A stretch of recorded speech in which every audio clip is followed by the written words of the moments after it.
Hola, bienvenidos a Gukumats in the Jungle, nuestro podcast de antropología y estudios culturales, en donde sacamos la carnita, o al menos eso intentamos, a diversos asuntos que la evolución atraviesa a través de distintos prismas. El día de hoy, en un episodio más que especial, transmitiendo desde otra de las líneas del multiverso, con el fin de intercambiar visiones y versiones con un invitado premium, digo yo, el Dr. José Luis Vera Cortés, con quien platicaremos esencialmente sobre correr y las personas que corren, pero se sumarán otros asuntos, desde su mirada y experiencia. Bienvenido, José Luis. Muchas gracias por invitarme. Y va a ser inusual hablar de esto, porque es solo hablar de otras cosas, pero también podemos hablar de esto. Ya veremos. Y gracias a ambos por invitarme. Hombre, y bueno, también pues en este caso un poco con Jungle, también para aprender más sobre las distintas versiones, visiones y formas de acercarse a la antropología. Y pues eso, es un invitado premium también, no solo por su trayectoria académica ampliamente conocida y como por sus intervenciones en distintos campos de la antropología física, sino también porque fue corredor, y siendo este un podcast sobre antropología, estudios culturales y hablando de lo que es correr, no creemos que hubiera un mejor ejemplo y referente empírico que alguien que pudiera hablarnos desde su experiencia en ambos campos y también desde su propia visión y sentir de la antropología. Así que sin más, bienvenido José Luis y muchas gracias por aceptar la invitación. Gracias. Estamos seguros de que a lo largo de esta charla con José Luis Vera les van a surgir dudas, emociones, reflexiones, así que los invitamos a que compartan todo ello a través de nuestros canales de comunicación. En Twitter estamos como Jin-The Jungle y en Instagram Gukumats in the Jungle. Nos encantará saber de ustedes, animalitos de la creación. Y pues, como ya es tradición y para dar el botellazo de salida, pues salud. ¡Salud! Salud.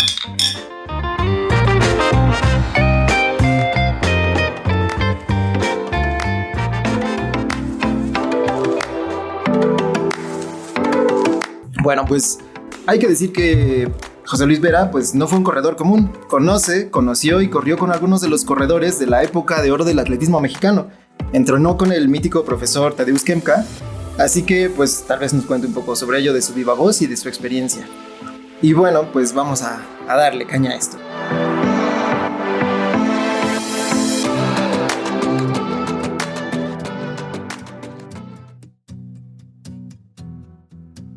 Oye Vera, a ver, como corredor, antropólogo, ¿tú crees que tu visión sobre el atletismo, pero más sobre el correr como un fenómeno, se permea por tu formación antropológica? Sí, bueno, uno se acerca a correr, o a veces ni siquiera a correr, ¿no? A veces a ver correr, ¿no? Porque pues ha habido corredores célebres y entonces uno termina... La gente siempre busca ídolos, ¿no? Y entonces, o sea, un personaje exitoso puede ser muy atractivo. A lo mejor mucha gente nunca corrió, pero veía a Usain Bolt ganar las Olimpiadas y eso resultaba muy impactante.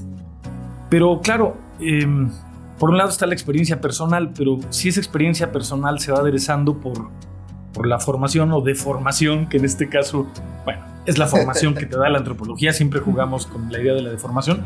Claro, empiezas a mirar distinto, empiezas a mirar que el correr no es solamente para aquellos que tienen súper altos rendimientos y desempeños olímpicos, ¿no? Que hay mucha gente que lo hace, que alrededor de correr hay una serie de mitos, hay una serie o incluso cultura asociada, ¿no? al acto de correr, que no es solamente un pasatiempo, que es algo que tiene que ver con la salud pública, que no solamente tiene que ver con competir y ganar y romper marcas, aunque siempre de por medio está tal vez el competir contra ti mismo, pero luego como antropólogo empiezas a ver más cosas, ¿no? Y como atleta o exatleta también ocurre.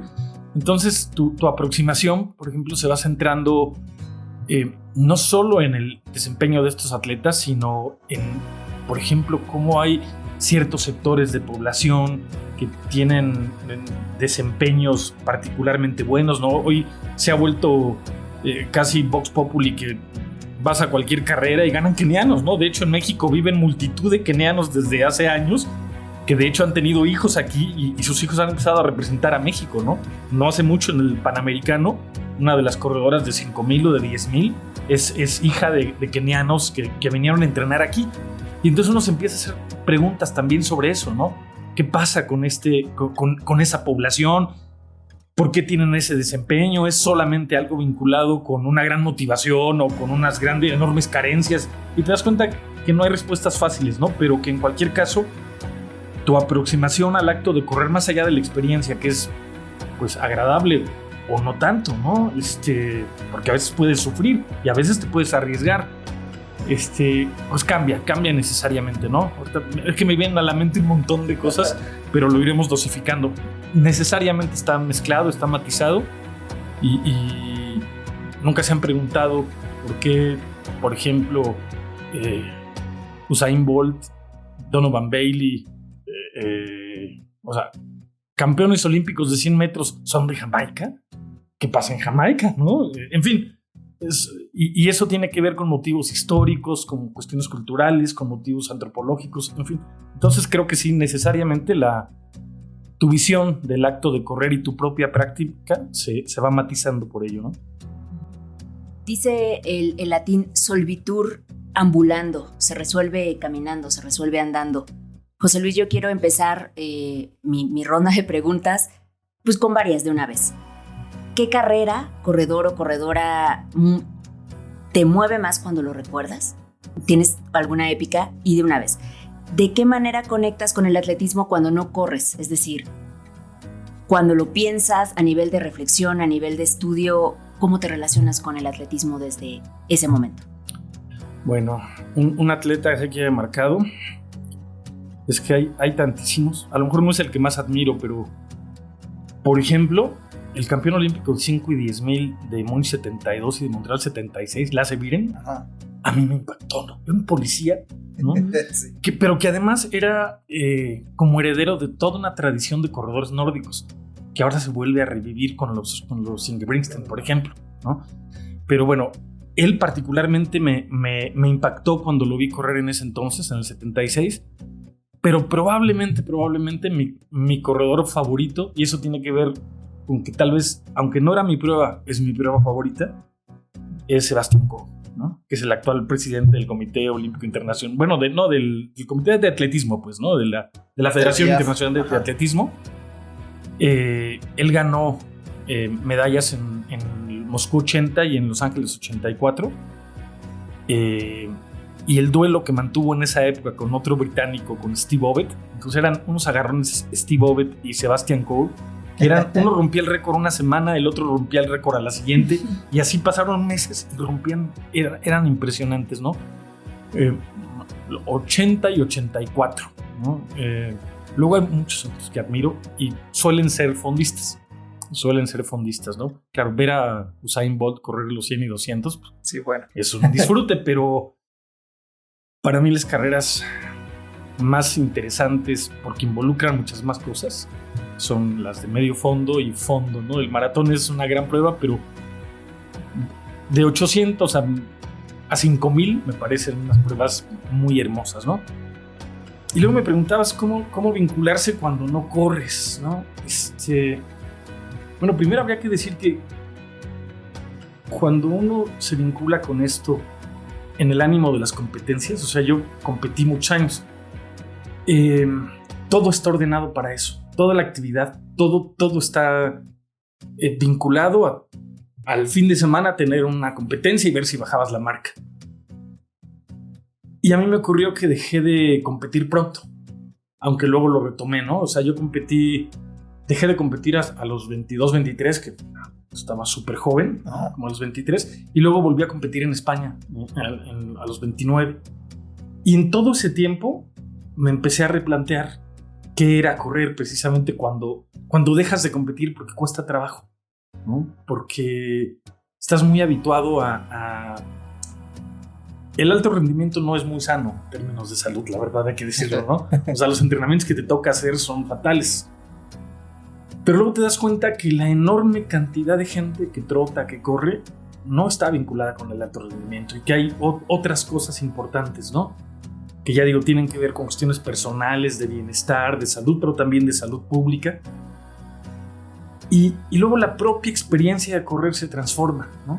Yo me acuerdo mucho de un libro de Murakami, de que hablo cuando hablo de correr. Yo decía, tiene los 3 ingredientes que más me gustan, ¿no? Murakami le gusta escribir, Le encanta el jazz, tenía un bar de jazz. Ajá. Y empezó a correr maratones, ¿no? Y la descripción que hace Murakami del acto de correr, no siendo un atleta de alto rendimiento, aunque llegó a hacer sus marquitas, ¿no? En fin, es como interesante. Y me acuerdo de una frase que dice en el libro, que yo la adopté y la utilizo en otros contextos, pero él dice, el dolor es obligatorio, el sufrimiento es opcional, ¿no? Entonces, cuando uno entrena, es que te duele. ¿Cómo procesas eso y cómo lo vives y cómo significas esa experiencia? Depende de cada quien, ¿no? Y a veces esa experiencia del dolor puede ser una experiencia gozosa y una experiencia vinculada al disfrute, ¿no?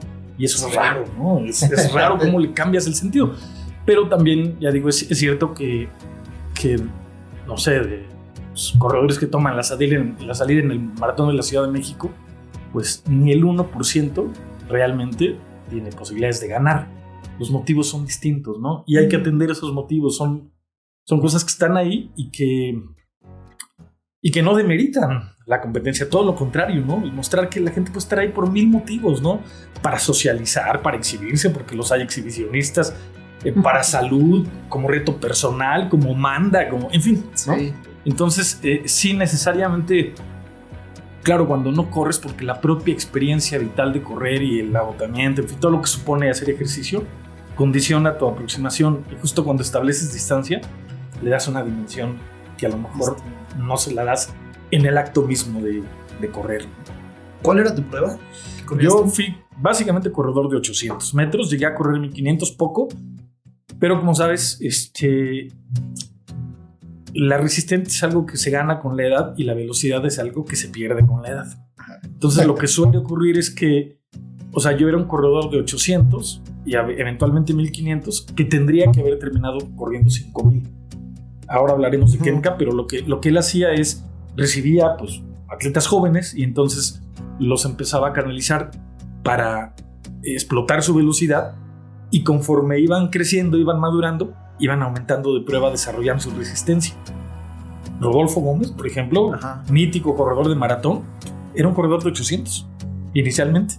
Cuando llegó creo que era de Chihuahua, Rodolfo, cuando llegó de Chihuahua corría 800 y si no recuerdo mal, andaba rondando el 1.50, 1.49, o sea, ¿no? Un maratonista de 2 horas 9, yo creo que es lo que llegó a ser Rodolfo, pero un corredor de 800 de esa velocidad.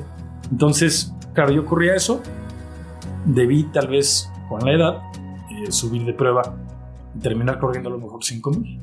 Ok. Bueno, y justo ahora un poquito desde ahí, justo de la perspectiva y la experiencia, ¿cómo crees que podría acercarse la antropología a este fenómeno de correr? O sea, sí, ¿qué crees tú que la antropología podría dejarnos ver en estos tiempos en los que se corre tanto? Bueno, lo primero es qué podría y qué ha hecho, ¿no? Que esa es la otra, además, que hay que contar lo que es interesante. Yo digo, primero, la antropología no está, creo, en principio tan vinculada, aunque a veces sí, a cuestiones de fisiología del esfuerzo, de cuestiones metabólicas vinculadas con el esfuerzo. Eso lo hacen los médicos y los médicos del deporte, en fin, ¿no? Pero hay que recordar que, por ejemplo, los primeros estudios de somatotipos con atletas olímpicos se hicieron en México 68, ¿no? Los hizo Hanna Folkhaber, y el principio de esto, para que más o menos lo entiendan, es que los antropólogos se dieron cuenta que en algunas pruebas en particular los tipos físicos de los deportistas solían coincidir. Habían como promedios, como si ese fuese, además de muchas otras cosas, un factor que intervenía en el buen desempeño. Esto se nota, por ejemplo, cuando uno ve los corredores de 100 metros y las corredoras de 100 metros. Son gente muy voluminosa, que hacen muchas pesas. Es un tipo de prueba anaeróbica, prácticamente no se respira, no es vinculada con fibras musculares de energía a corto plazo, ¿no? Entonces suelen ser sujetos muy musculosos. De no gran talla, por ejemplo, porque la zancada larga te ralentiza, ¿no?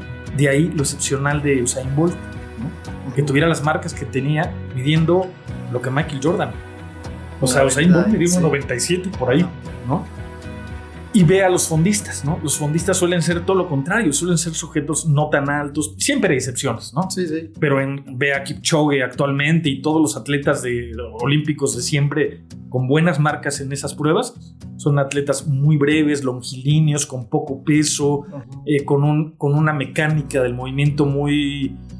Grácil. No solo grácil, sino poco costosa, ¿no? Ajá. O sea, parece que no les cuesta tanto moverse, ¿no?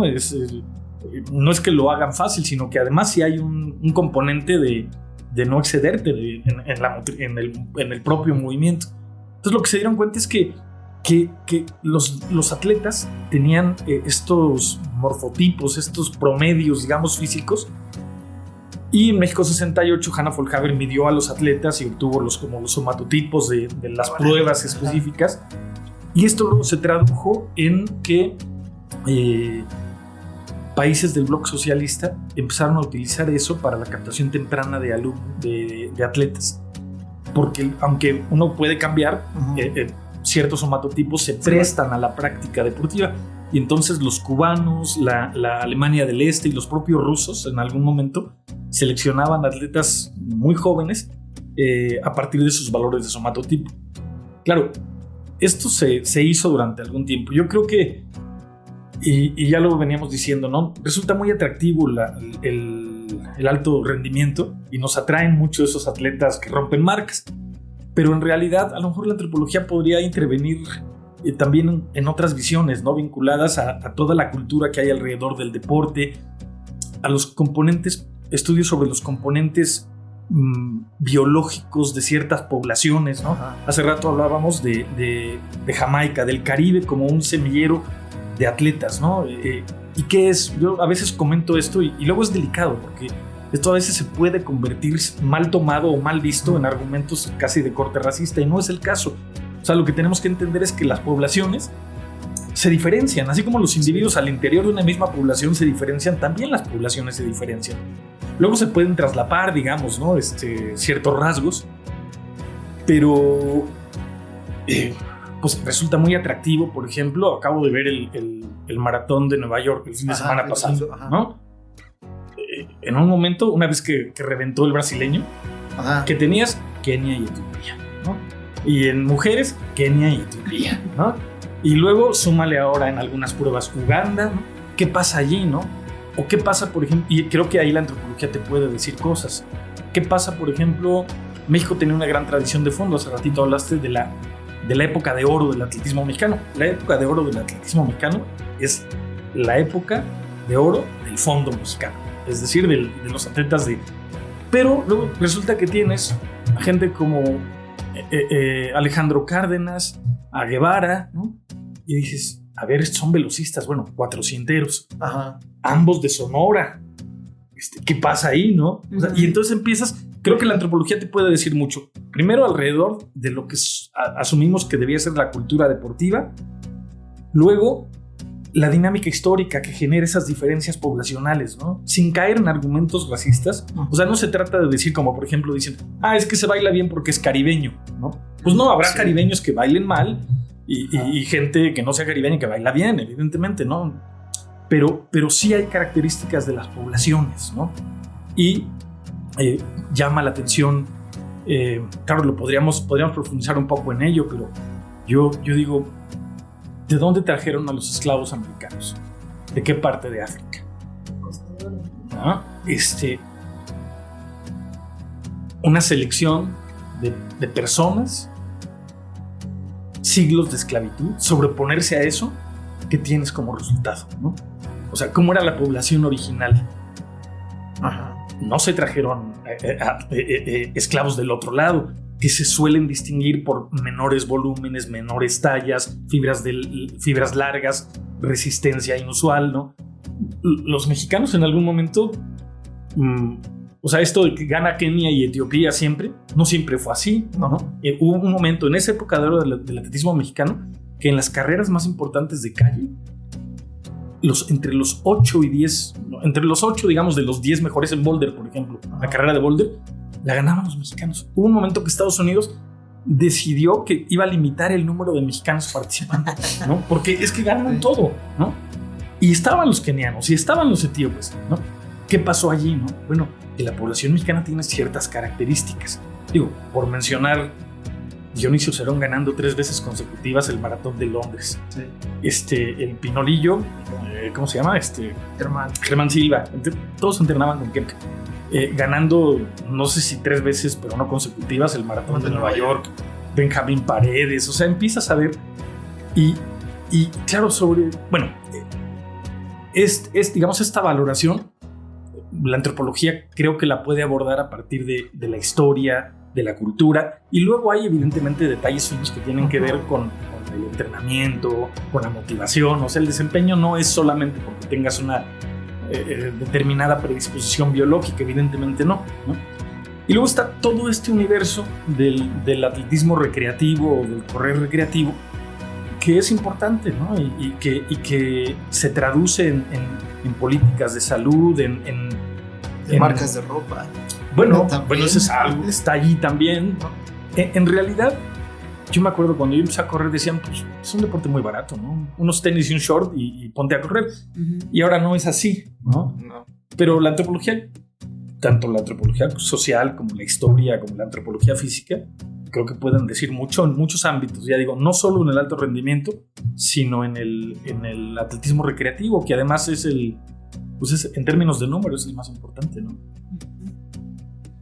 Estamos platicando con el doctor José Luis Vera. Él es antropólogo físico por la ENA y doctor en filosofía de la ciencia por la Universidad de Valencia. Expresidente de la Asociación Mexicana de Antropología Biológica, de la Asociación Mexicana de Primatología y de la Academia Mexicana de Ciencias Antropológicas. También fue director de la Escuela Nacional de Antropología e Historia de 2012 a 2015. Es autor de un centenar de publicaciones.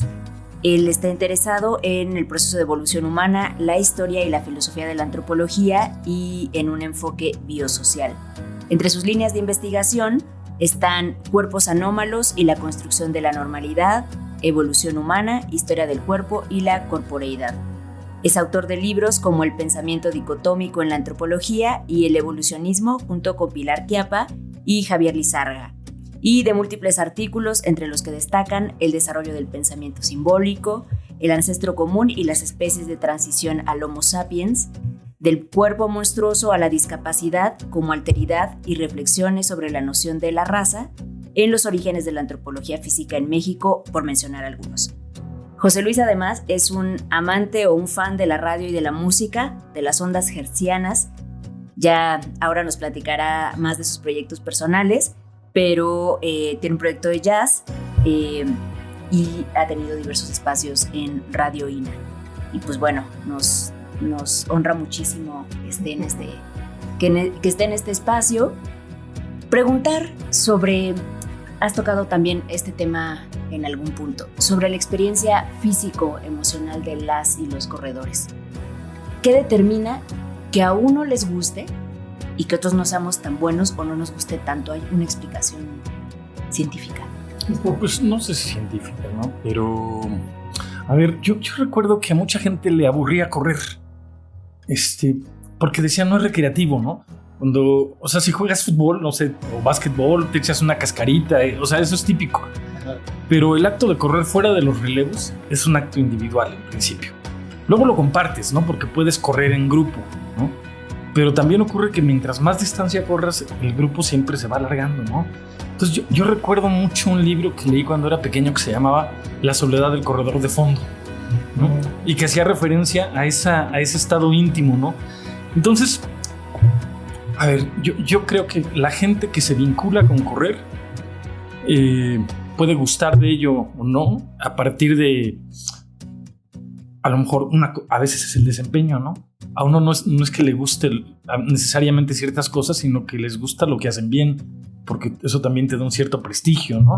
Entonces hay gente que corre porque corre bien, ¿no? Luego está lo que supone en términos de la experiencia del dolor, del sufrimiento, del agotamiento en solitario. Pues no es lo mismo un corredor de fondo que un corredor de velocidad. Los corredores de velocidad están metidos en el gimnasio mucho tiempo, su tipo de entrenamiento son arrancones breves, con mucha potencia, mientras que los corredores de fondo pues es, tú lo sabes de eso, ¿no? A mí siendo corredor de 800, me tocaba en pretemporada correr 25 kilómetros en el desierto de los Leones. 25, ¿no? Para el día de la competencia, correr 800 metros, ni siquiera 1 kilómetro, ¿no? Entonces, claro, el encontrarle gusto primero, como ocurre en el deporte en general, a la disciplina, ¿no? Yo creo que alguien que hace deporte se convierte en una persona disciplinada. No puede ser tan aleatorio, no puede ser tan espontáneo, ¿no? Si te dedicas a esto, tienes que dedicarle, ¿no? Entonces, también tiene un cierto elemento rutinario que a algunos a lo mejor nos satisface, ¿no? Dices, uy, hace 2 días que no voy a correr, o hace 3 días, ¿no? En fin, como que son elementos que tienen que ver con eso. Ya digo, a veces los procesos como individuales y de soledad mientras vas corriendo, en cuántas cosas no piensas o cómo te abandonas a veces al mero acto. Hay momentos donde estás en blanco, ¿no? O hay momentos donde, por ejemplo, te habrá pasado de eso, ¿no? Que vas corriendo, vas agotado y de momento dices, oh, me siento bien. Y empiezas a tirar más fuerte y más fuerte y más fuerte, y como una experiencia también de llevar un poco más al límite tu cuerpo, ¿no? Sí, entonces, ¿qué se siente? ¿Qué se siente? Y luego, pues, a veces somos víctimas del relojito, ¿no? Del cronómetro, y estamos siempre... y a lo mejor eso le quita un cierto encanto. Yo formo parte ahora de un chat de excorredores que competimos por la UNAM en los 80s. Y aunque todos siguen corriendo, o muchos siguen corriendo, muchos dicen, hubo tiempo, así dicen, para joderse, ¿no? Y ahora, ¿por qué no lo disfrutamos, ¿no? Y entonces la gente sigue compitiendo, pero le da un elemento que no tenía, ¿no? Yo, por ejemplo, tenía un problema. Llegué de juvenil a tener marcas más o menos. Fue más o menos bien de juvenil. Cuando entré en la categoría libre, me costaba trabajo porque me bloqueaba, ¿no? O sea, mentalmente me bloqueaba. El cierre me ponía tenso, me ponía, ¿no? Y recuerdo que no todos eran así, ¿no? Alguna vez te conté la anécdota de un corredor, Roberto López, de Santa Úrsula del Pelícano, que llegó a hacer 13:36 en 5000 de juvenil, ¿no? Y él, mientras más rápido fuera, o sea, lo veías que se excitaba. O sea, era una cosa muy impresionante. Y entonces uno es víctima del relojito y de la competencia propiamente. Yo creo que mucho del atletismo tiene que ver con la competencia. Y a veces eso desvirtúa un poco la experiencia, que podría ser muy gozosa y muy placentera, ¿no? Porque siempre estás viendo quién te gana, quién le ganas, o si ya superaste tu marca. Y a mí me pasó que, por ejemplo, yo retomé el atletismo después de que lo dejé tempranamente en España, cuando me fui a estudiar. Y tenía 29 años cuando lo retomé, ¿no? Y en las competencias me decían el yayo, ¿no? Que en Valencia es el abuelo, ¿no? Porque así, el yayo, ¿no? Porque todo el mundo daba su año de nacido, y yo era 10 años mayor que el resto.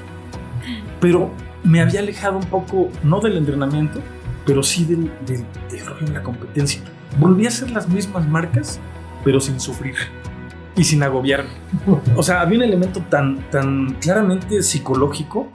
Es más, te digo, a mí la última recta del 800 me bloqueaba. Me ponía duro, y si alguien llegaba conmigo, ahí me ganaba, porque cerraba más fuerte que yo. Yo tenía buena, lo que llaman resistencia a ritmo especial. O sea, es una carrera rápida, y si la mantienes el ritmo, puedes dar una buena marca. Pero en España me tocó correr en pista cubierta. Y las pistas cubiertas, que en México todavía no había entonces, en vez de ser de 400 metros, son de 200. Por lo cual, un 800, en vez de dar 2 vueltas, dabas 4. Pero la recta ya no era de 100 metros, era de 50. Entonces yo reducía a 50 metros mi sufrimiento en vez de ser de 100. ¿No? Y sí, me volvió a pasar lo mismo, pero me pasaba a los 750 metros, no a los 700. Ajá, ¿no? Ya tenías 50 metros ganados. Ya tenía 50 metros ganados. Y es increíble que fuera un asunto de psicología, ¿no? O sea, yo veía la recta y decía, uy, me van a alcanzar, ¿no? Y en fin, es curioso, ¿no? Como hay 1000 motivos, ¿no? Ya digo, tiene que ver con el gusto, con el placer, con la propia noción de competencia, a veces con el gusto por la soledad, por la rutina. Te digo, no necesariamente nos gustan las cosas porque sí, a veces nos gusta porque nos va bien, o en fin, sí. Hay 1000 motivos. Por eso, por ejemplo, cuando hablo de los atletas africanos y eso, no puedo reducir el argumento solo a una composición biológica de una población, porque tienes entrenamientos, motivaciones, ciclos, ¿no? O sea, ahora podemos hablar de Kemka un ratito, pero lo que hacía Kemka era, te hacía el ciclo anual, luego te hacía macrociclos por competencias y luego te hacía el ciclo de tu vida como deportista. Entonces tu entrenamiento estaba planeado para tener buenos resultados este año. Particularmente en los nacionales, por ejemplo, o si eras de mejor nivel en los centroamericanos, panamericanos, Juegos Olímpicos, ¿no? Y luego estaba cómo planear el gran ciclo de tu carrera deportiva. Entonces, en cada persona él planeaba así, ¿no? Ciclos anuales, ciclos competitivos. Por ejemplo, los ciclos olímpicos, pues tienes que planear así, necesariamente. 4 años, sí. Y luego tu gran ciclo de vida. Tu vida como atleta, ¿no? Y claro, ahora es muy bonito que yo veo que muchos amigos siguen corriendo y probablemente Kemka en ese momento no pensó en estas edades, ¿no? Sí, seguro. Porque él pensaba en atletas de alto rendimiento y ahora no son atletas de alto rendimiento, pero siguen entrenando y siguen construyendo este ciclo vital, que es muy bonito y súper interesante. Sí, para quienes no saben quién era Tadeusz Kemka, bueno, es profesor polaco, que llegaron con Hausleber más o menos en los 66, 67 por ahí, ¿no? Y entonces empezó a entrenar a los atletas, los trajeron casi para entrenar a los atletas, más de atletismo, e incluso también Tadeusz Kemka también entrenaba a los árbitros. Entonces también tiene varias anécdotas sobre cómo entrenar a los árbitros y a veces se veían como los que venían de otro lado, pero digamos que su único respaldo era que estaban estudiados y que eran extranjeros, y eso ayudó mucho. Y bueno, ya un poco en eso es ¿cómo era entrenar con Kemka y con ellos, con este tipo de atletas? Primero nada más comento, los trajeron en el 66. De hecho Kemka llegó el 24 de mayo de 1966. No sé por qué un día me lo contó, yo soy del 23. Yo le decía, el señor llegaba cuando yo tenía 2 años, estaba cumpliendo 2 años. Y los traje, bueno, vino él, vino Hausleber y dos Hausleber. O sea, toda la escuela mexicana de marcha se le debe a Hausleber. O sea, sí. Los trajeron para poner en forma a los atletas mexicanos para la Olimpiada del 68. Pietrowski en velocidad. Y bueno, Kemka entrenó a Juanito Martínez, cuarto en 5,000 y en 10,000, me parece. Y luego entrenó a Rodolfo, a José Gómez y a todos estos, ¿no? Arturo Barrios también, pero muy posteriormente. Y se quedaron en México, ¿no? Entonces, toda la época de oro del Fondo Mexicano y de la Escuela Mexicana de Marcha se le debe a Hausleber y a Tadeusz Kemka, que dicha de paso eran exatletas, ¿no? Kemka era corredor de medio fondo, pero con la guerra murió muchísima gente y él dejó de competir y empezó a entrenar muy joven. Y un día le hice una broma, le dije, chavo, se murieron los entrenadores. Y me dijo, no te rías, chico. Y así decía, no te rías, chico. Porque pasaron por una guerra, ¿no? Entonces eso supuso que él dejara de ser atleta para volverse entrenador. Entonces se queda en México y entrena pues todo. Pero además no solo entrenaba, ya en un libro de los 60s, un libro checo, lo presté y nunca me lo devolvieron y ya no me acuerdo el nombre del autor, que se llamaba Carreras Atléticas de Medio Fondo y Fondo. Hablaban en uno de los capítulos, era de los 60s, como del 67 o algo así, y decían, recientemente el entrenador polaco, Tadeusz Kemka, está entrenando a los fondistas mexicanos a grandes alturas, ¿no? O sea, todo lo del el nevado y los entrenamientos a grandes alturas los innovó Kemka en México. De tal forma que en esa época no solo entrenó a los mejores atletas de México, sino venían atletas extranjeros. Said Acuita llegó a venir a entrenar con Kemka. Yo lo llegué a ver corriendo en el desierto de los Leones. O sea, y Said Acuita era campeón olímpico, ¿no? Entonces tú de momento veías al campeón olímpico que venía a entrenar con tu entrenador a México, ¿no? A 3,000 y pico metros de altura en el nevado y en el desierto.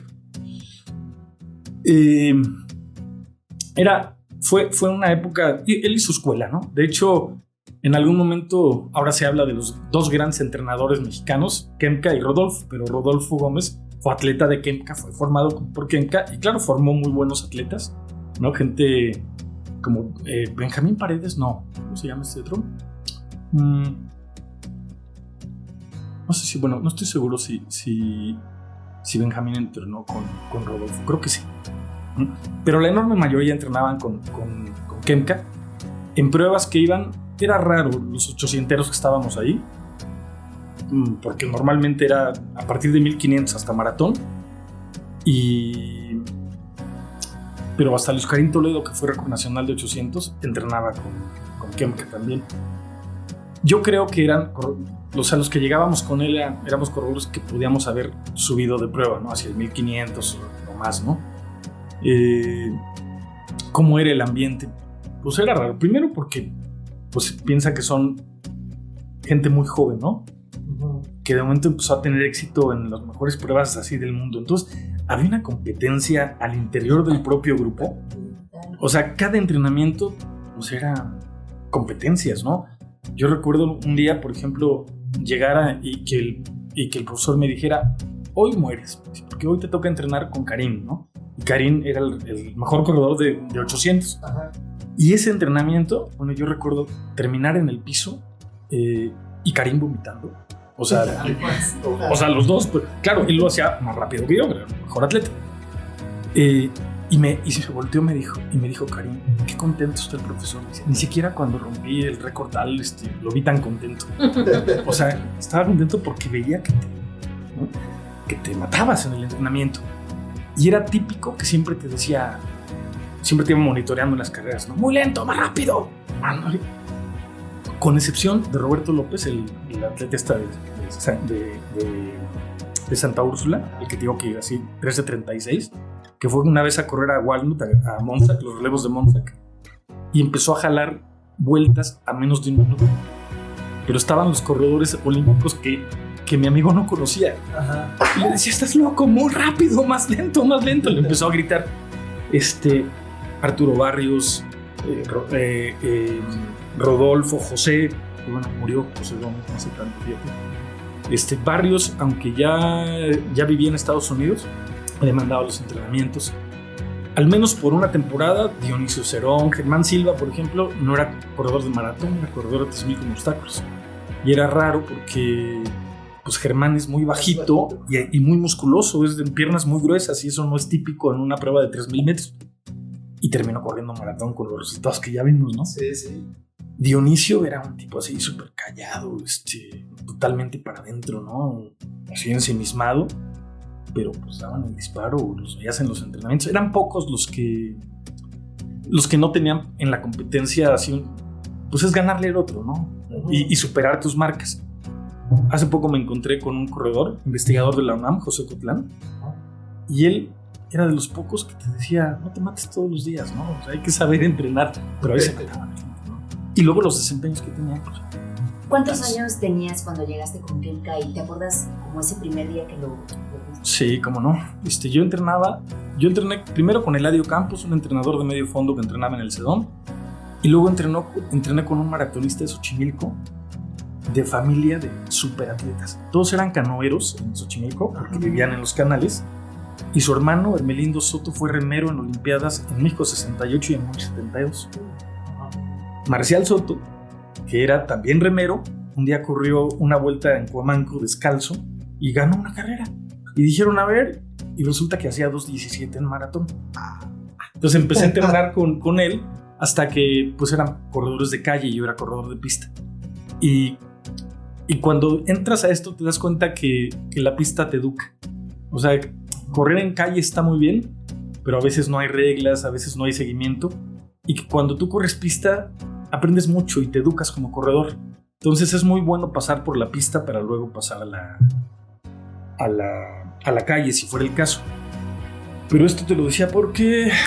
¿Cuántos años tenías? Claro. Yo todavía a los 18 competí en mi último nacional juvenil, entrenado por Marcial Soto. Y antes de cumplir 19 llegué con Kemka. Y era diferente, ¿no? Porque tenía una formación y una visión mucho más completa.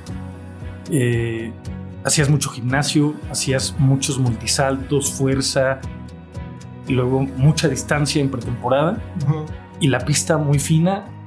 Y recuerdo cuando uno de los primeros entrenamientos cuando llegué a entrenar con él, eran 4 millas en el desierto de los Leones. O sea, calentabas 1 milla, pero a un ritmo duro. Luego, no me acuerdo la recuperación, pero lo que hacía es que te reducía la recuperación. Mientras más cansado, menos recuperación tenías. Entonces, claro, la última era... Yo decía, ¿qué es esto, no? Ya había entrenado fuerte, pero Kemka no solo tenía una visión del entrenamiento como pocos, sino tenía los corredores. Entonces eso también te obligaba, ¿no? O sea, claro, yo era corredor de pruebas más chicas y pues... pero entrenar con Luis Karim Toledo, entrenar con el Pelícano López, ¿no? Era... En fin, todos ellos casi terminaron de entrenadores y esto, ¿no? ¿Y por qué crees, por ejemplo, que ahora no, a pesar de que estaba la escuela de Kemka, de Hausleber y de todos ellos, qué crees que sucede por lo que después ya no se mantiene la tradición, por decirlo de alguna manera? Pues esa es la pregunta que se hacen todos los excorredores de la época, ¿no? Sí. Barrios, por ejemplo, dice que no fue una época de oro porque no hubo seguimiento. Y yo digo, porque hubo seguimiento fue una época de oro, justamente. Sí, tiene más sentido. O sea, pero lo que sí ocurrió es que no hay planeación, porque no hay políticas deportivas. O sea, pero bueno, siguiendo pensando, digamos, en el alto rendimiento. En esa época, por ejemplo, yo creo que tenías tranquilamente, ¿qué te puedo decir? 10 corredores mexicanos debajo de 2:10. 10. Hoy no hay ni uno, ¿no? Entonces, ¿qué pasó? ¿Cambió la población? No hay. De hecho, por ejemplo, algo que ocurría entonces y que no le gustaba a Kemke es que la gente competía carreras populares, moleras, así les decían, sí, ¿no? Sí. Las carreras populares se les llamaba moleras por los premios, ¿no?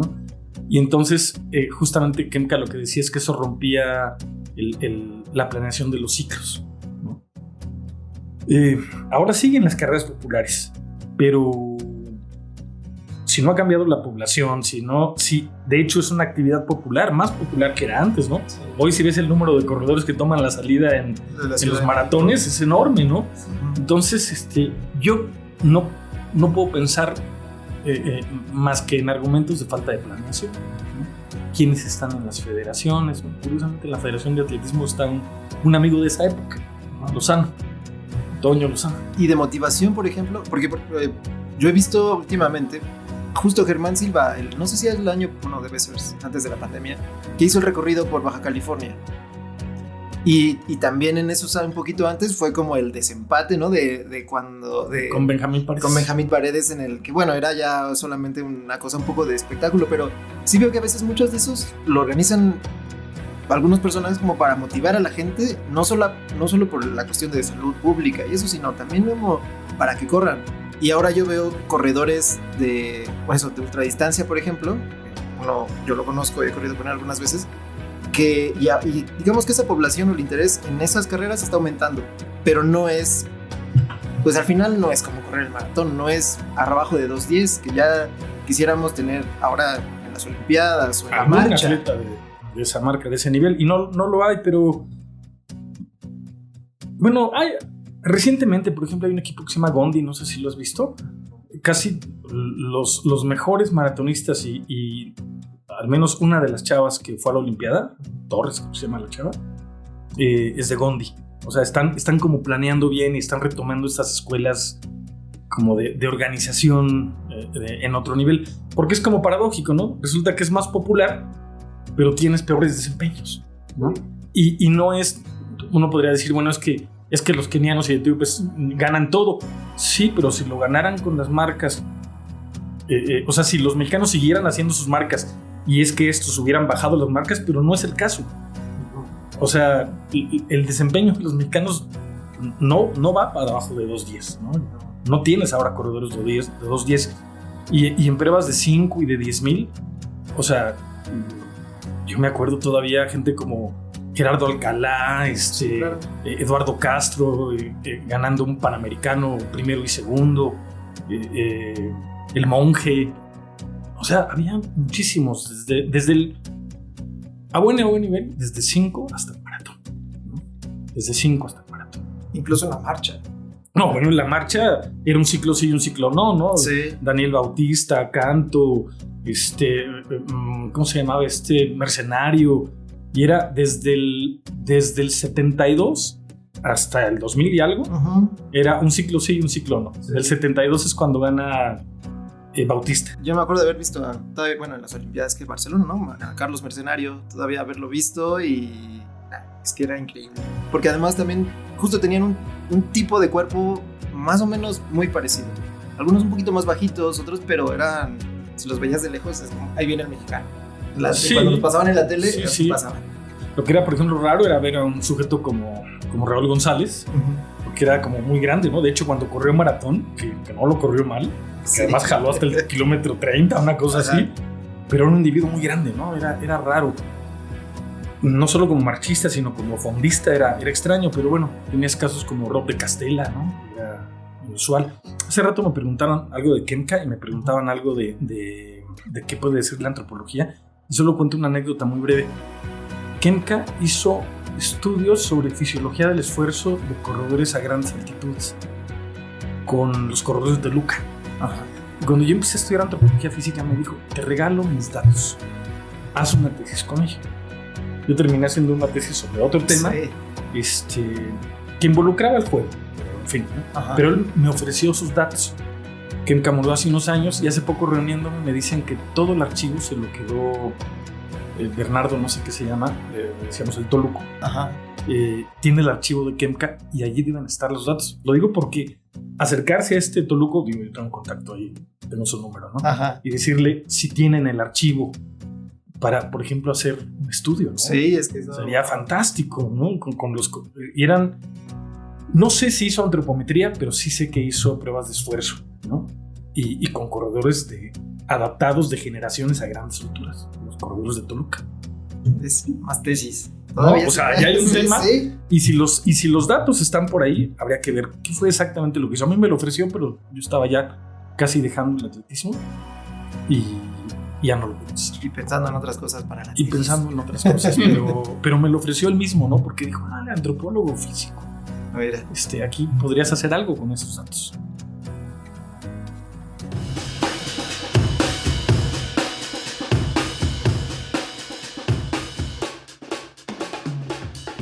José Luis, aquí en Gukumats in the Jungle tenemos una sección que es de recomendaciones que pueden ir desde un podcast, un libro, etcétera. Sobre este mismo tema y sobre lo que nos ha reunido esta tarde, ¿tú tienes algo que recomendarnos para adentrarnos, para profundizar, etcétera? Dos cosas, ¿no? Bueno, una peli, es que no hay tantas, es curioso, ¿no? Algunos cuando buscas pelis así, hasta te citan a Forrest Gump, por ejemplo, que en una de las partes corre, ¿no? Ajá. Sí. Recientemente hay una biografía de Bolt. Pero no, a mí la película que más me ha gustado que tiene que ver con el atletismo es una película vieja que todo mundo conoce seguramente. Bueno, eso dicen ellos. Ya no se conoce, ¿no? Porque es una película del 81, que es Carros de Fuego. Sí, claro. O sea, Carros de Fuego es una película histórica sobre ciertos corredores de la Olimpiada de París de 1924, con música además de Vangelis, me parece. Sí. Entonces tiene muy buena música y es la historia de Harold Abrams. Eran fundamentalmente velocistas, Eric Liddell, Charles Paddock, que eran corredores de 100 y de 200 metros. Pero además había algún corredor de fondo de los que fundaron la tradición del medio fondo británico. La película está ambientada en Gran Bretaña. Y de ahí luego la tradición, por ejemplo, hay una parte en la película donde tienen que dar la vuelta a uno de los patios interiores, me parece que es de Oxford, de Cambridge. Sí, antes de que terminen las campanadas. Sí, eso es increíble. Pues eso luego lo hicieron con Sebastián Coe. O sea, la misma prueba, además les pusieron unos shorts grandes como antiguos para reproducir la imagen. Y por supuesto que lo hicieron. A mí me parece una película muy bonita, es histórica y además Ahora que hablamos de Kemp, que eso, hay un entrenador que era el entrenador de velocidad británico, Sam Musavini. Muy bueno. Claro, ¿no? El de Abrahams. El de Abrahams, exactamente. Y el otro, fíjate, hace rato hablé de la tradición de corredores de fondo nórdicos. Hablé de Viren y de los actuales Eddie Brixton. Pero pues, todo inicia con Ritola, White, Nurmi y luego con Emil Zatopek. Claro. ¿No? Que ganó 2 Olimpiadas. Y hay un libro que salió hace no mucho, que es un libro como de la biografía, pero escrita muy inusualmente porque no es el culto al héroe, ¿no? O sea, no dicen qué gran corredor es, no, más bien te hablan del personaje, de su soledad, de sus miedos, ¿no? Sí. Y se llama Correr. Es como la biografía novelada de Emil Zatopek, la famosa locomotora checa, que cuenta una anécdota brevísima. Sí, el autor se llama Echanós, me parece. Echanós se llama el autor. En una de estas Olimpiadas, no me acuerdo si es la de 48 o la de 52, porque él gana 2 Olimpiadas, ganó el 5,000, ganó el 10,000 y no iba registrado para maratón. De hecho, nunca había corrido un maratón. Pero eran otros tiempos y dijeron, pues, ¿quieres correr maratón? Ya corriste 5 y 10 al maratón, ¿no? Nunca había corrido un maratón. Zatopek entrenaba con botas militares en una época. Y Kemka, de joven, llegó a tomarle registros a Emil Zatopek en un entrenamiento.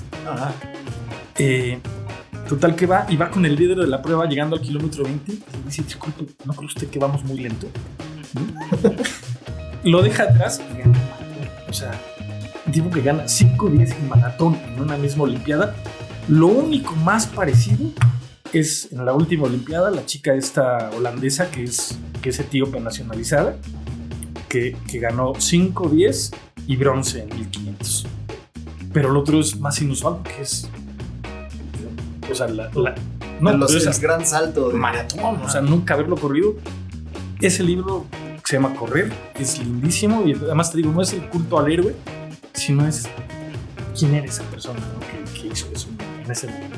Sí, también un poco como para retomar un episodio anterior, yo les había dicho que había una manera muy económica de correr y con cierto tipo de locomoción muy específico.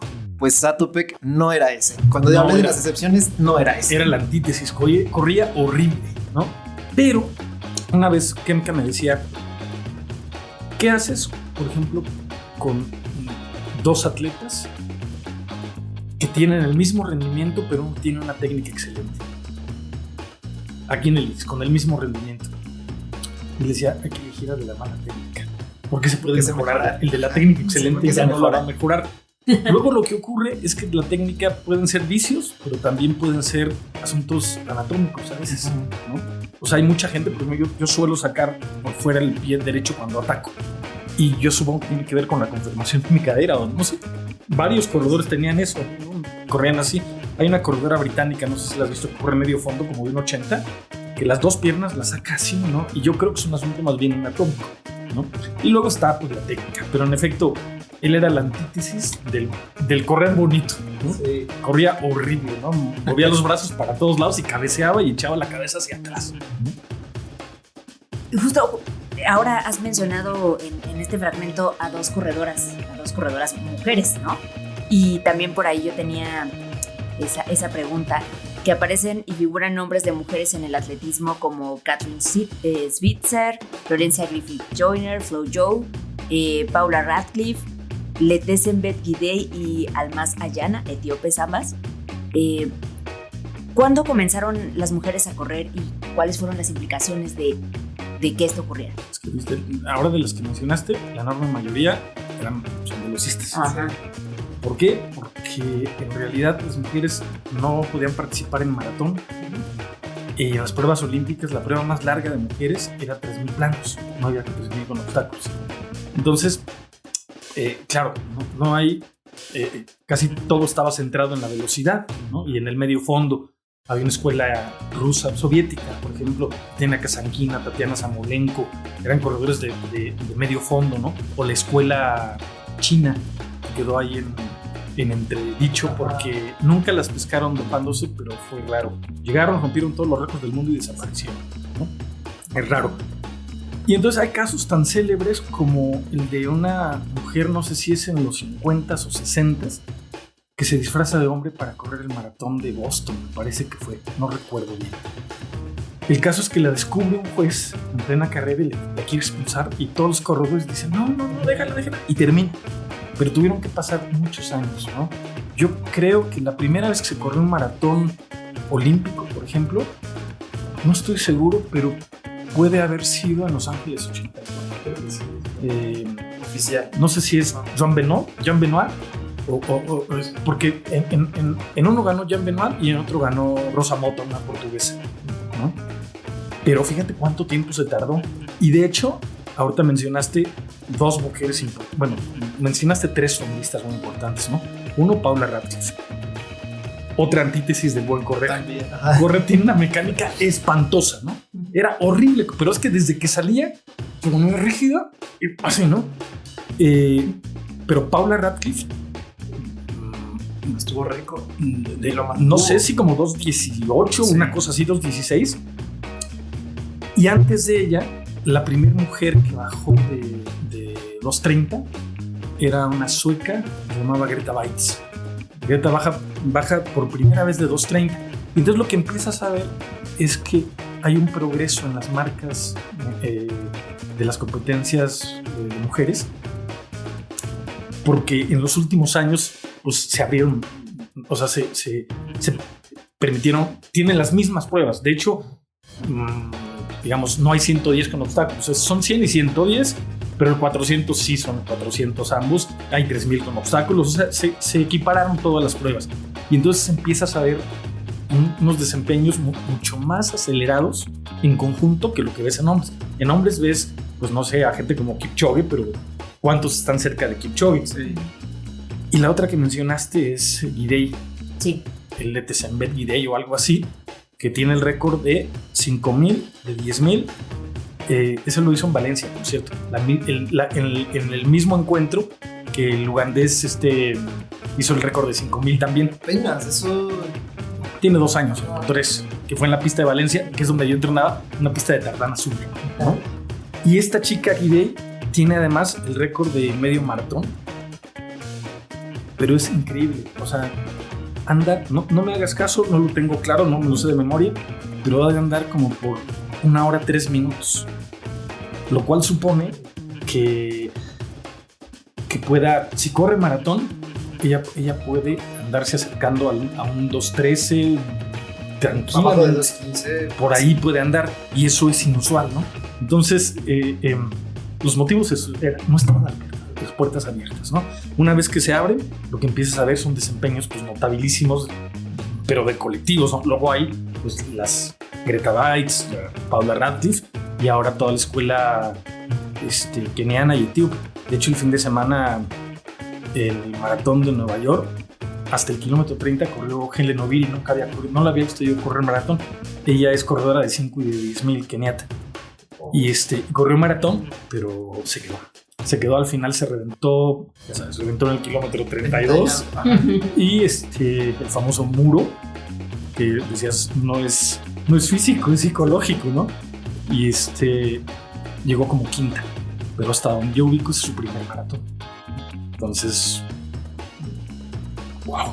También fue que se redujo, o sea, entraron, las dejaron en empezar a correr tarde, y también en poco tiempo, a comparación de, por ejemplo, de los hombres, se redujo mucho pues sí, los récords bajaron en poco tiempo. Justo es lo que me refiero, ¿no? O sea, ves unos desempeños porque claro, si tú ves el atletismo femenino de fondo, pues tiene 40 años de gran fondo, porque no podían correr, ¿no? Mientras que pues la primera olimpiada, digamos, que es a 1896, una cosa así, los tiempos modernos, ya tienes corredores, pruebas de maratón, ¿no? De hecho es el 195 metros, ese añadido extraño, ese apéndice raro de la carrera de maratón, para entrar al palacio, tiene que ver con no cruzar la meta, sino para pasar frente al rey.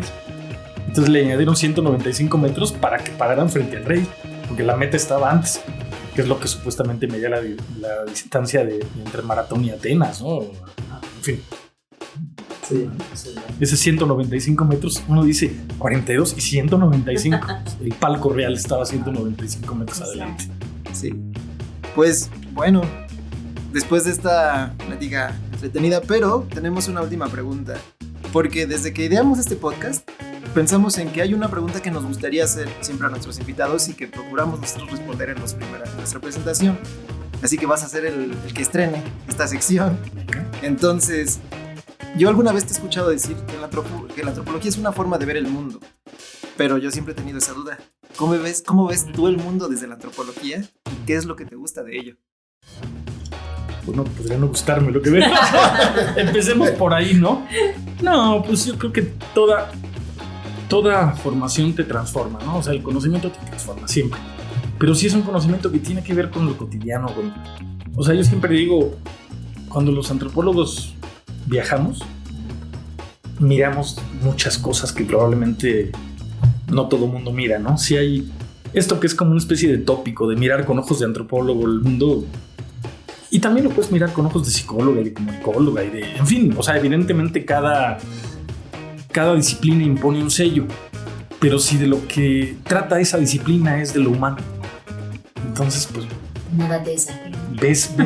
ves un montón de cosas, ¿no? Y como antropólogo físico, mirar los cuerpos, ¿no? Yo sé que tú estuviste en África, ¿no? ¿Cómo no mirar las diferencias, ¿no? Y luego, en este discurso de la unidad y la diferencia, reconocer la humanidad, ¿no? Porque luego la antropología fue víctima de visiones racistas en sus inicios, ¿no? Entonces, pero yo creo que una cosa interesante que siempre me ha parecido bonita y que además es un buen argumento y sólido, es que la diversidad enriquece.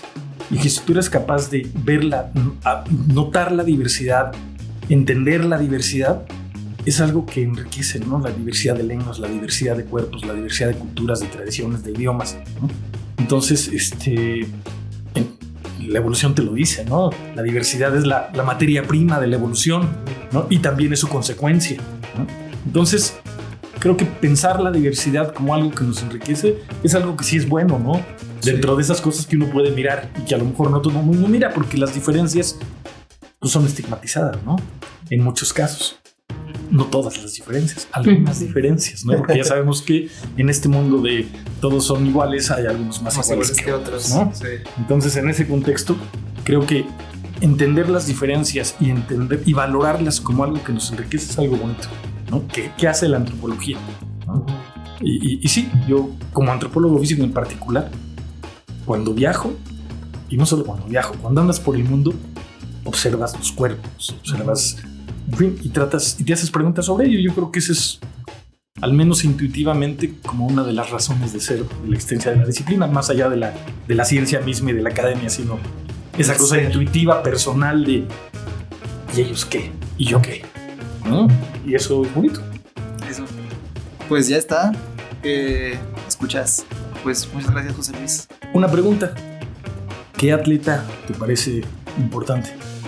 ¿Qué atleta admiras tú? Nada más porque me da curiosidad. Oye, y como yo he hecho programas, pues me gusta preguntar. Sí, pues lo que pasa es que yo tengo varios, porque no tengo solo una disciplina, pero digamos que por tradición, a mí a Bebe Bikila me mueve mucho. Porque corría antes que nadie descalzo, por coincidencias de la vida, por el tiempo, porque además fue con alguien que yo aprendí, o sea, que a mí me enseñaron desde muy chavito y eso me movió mucho. Sí, Bikila, pues era. Ajá. Y luego no sé si Bikila terminó con una pierna amputada, ¿puede ser? Tuvo el accidente automovilístico y amputadas las dos. Y quedó cuadrapléjico. Y después de un tiempo, Eso. Compitió en tiro con arco también. Eso le pasó a Bikila. Y también, ¿sabes a quién le pasó? Perder una pierna. A Joao de Oliveira. Joao del salto, que era un triplista brasileño. Un récord del mundo y también perdió una pierna. Pues, en fin. Y cuando estuviste en Kenia...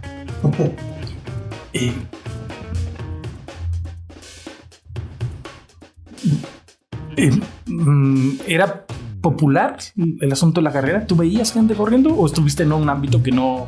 Estuve en un ámbito muy urbano, Pero lo que sí recuerdo mirando, no solo los cuerpos, y sin digamos que yo ya estaba preparada para ver o recibir África de una manera poco colonial, por decirlo así, pero sí recuerdo mucho el impacto de llegar al centro de Nairobi y no ver, o sea, ver solamente pieles oscuras. Esa sensación la voy a recordar toda mi vida, porque era muy nuevo para mí, era un mundo nuevo. Claro. Muchas gracias. A ti. Muchas gracias a ti, José Luis. Y pues bueno, esto otra vez fue Gukumats in the Jungle. Muchas gracias por escuchar, de entrada, resistir, y les agradecemos mucho desde este nuevo multiverso. Y pues eso, mi admiración y agradecimiento para todos. Y gracias, José Luis, por prestarnos el espacio y el tiempo. Al contrario. Buenos días, buenas tardes y buenas noches. Nuestras redes sociales son Jin-The Jungle en Twitter y en Instagram Gukumats in the Jungle. Ha sido un honor compartir esta charla con José Luis Vera. Muchas gracias a él, muchas gracias a ustedes. Estamos seguros que lo van a disfrutar muchísimo. Nos escuchamos en el siguiente episodio para seguir conversando e intercambiando visiones y versiones desde la antropología, los estudios culturales y los que se sumen. Adiós. Bye.